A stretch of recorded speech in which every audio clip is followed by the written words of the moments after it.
Morning guys, mga kalapatid. So ito, hindi muna tayo magpapalabas dahil masama ang panahon, nag-uulan. Tapos isa pa, may pasok na naman tayo sa trabaho bukas. So wala na namang mag-aabang-abang sa kanila. Kasi minsan talaga ang hilig nilang tumambay dito. Hindi na sila halos umuwi. Mas gusto nilang tumambay. Yung iba umuwi naman. Kaso mayroon mga 3 pasaway, minsan 4. Ang nangyayari kasi, dumi ng kulungan nila. So hindi mo na kayo lalabas ngayon, ha. So wala mo ng labasan. So ang nangyayari kasi, nahahawa yung iba lalo na pagka alam mo, medyo nagkakaano na rin kasi sila, naglipas wifi na rin. So ang ginagawa nung iba, pag nakita nyo yung crush niya, gano'n.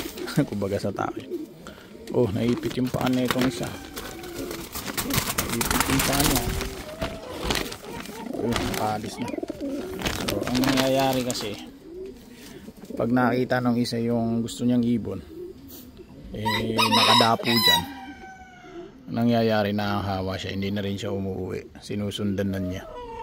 Kasi ito mga to nalab na ano ba yun? Tawag doon.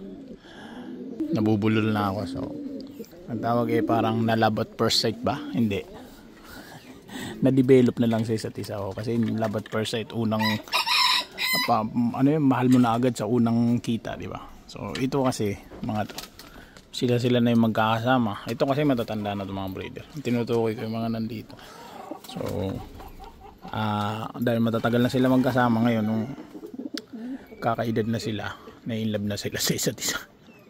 Lalo yung mga lalaki, diba? So ayan, so ngayon imbis na yung iba umuwi, ang ginagawa nila, tumatambay na lang din sila sa labas, gawa nga nung nandoon yung hen na gusto nila. So yun ang nangyayari ngayon. Kaya ngayon, dahil masama ang panahon, ayoko muna silang palabasin. So speaking of in love, hiniwalay ko yung dito dalawa kasi nang itlog tong grisel. Buti naagapan ko. Ayun, dalawa na nga yung itlog nyo. Aso ayaw ata niya limliman ngayon. Ito, kakalipas lang nito, tingnan mo, may itlog na. Hindi na sila halos lipas inakay, talagang lipas hindi na sila inakay, talagang lipas na. Matuturing na kasi silang adult. So, nilipat ko sila dyan kasi gusto ko makuha na ng lahi yung grisel. Maganda kasi lahi ng grisel na taga Marikina ang pinagkuhanan ko niyan. Okay, so ito, meron din ako inakay dito. Tapos speaking of inakay, meron pa ako dito. Ito yung mga bago nating inakay. Ayan. Yan ang mga bago nating inakay ngayon. Ayan o. Buti hindi nagtuloy yung ano nila, one eye nila. Although ito parang masama ang pakiramdam ng isa. Yan ang painumin natin ngayon ng gamot. Parang parang may sipon. So yan ang painumin ko ngayon ng gamot mamaya, bago tayo pumasok. Akala ko magaling na yan, pero na naman. So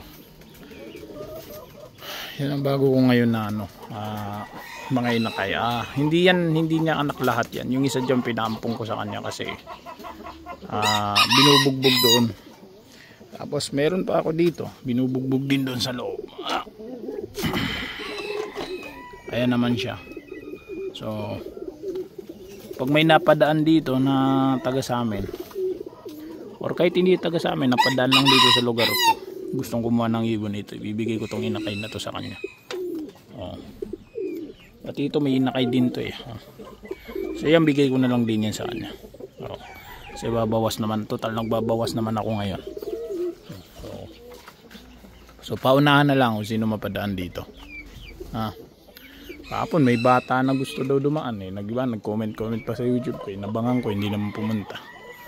Alam daw niya kung saan ako nakatira, hindi naman pumunta. So ayan, so kung mayroon kayong kung mapadaan kayo dito sa amin, at nandito ako sa bahay, katok lang.